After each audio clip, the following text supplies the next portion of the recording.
नाज़रीन ख़बरुनि जे सिलसिले खे अॻिते वधाईंदे ठटो मां ख़बर शामिल कंदासीं। वफ़ा अकरम अब्बासी जी रिपोर्ट मुताबिक़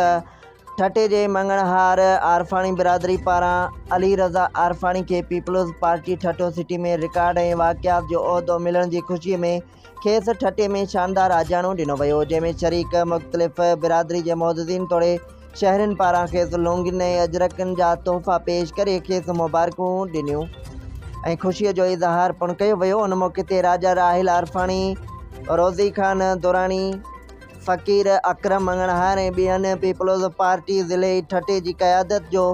थोरो मञींदे उन्हनि ते मुकमिल एतमाद जो इज़हार कंदे चयो त हू पार्टी जी वाध वीज लाइ भरपूर किरदारु अदा कंदा रहंदा। उन मौक़े ते नई चूंडियल पीपल्स पार्टी ठटो सिटी जे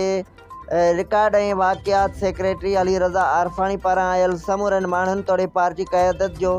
थोरो मञींदे चयो त संदन ॾिनल मोहबतूं विसारे नथियूं सघिजनि। हुन चयो त पार्टी क़यादत जेको मथसि एतमाद जो इज़हार करे खेसि ज़िम्मेवारी ॾिनी आहे, उनखे भरपूर नमूने अदा करे पंहिंजी पार्टी खे अञा बि वधीक मज़बूत करे आवाम जे बिना फ़र्क़ जे ख़िदमत करे संदन मसइला बिना फ़र्क़ जे हल कंदो रहंदुसि।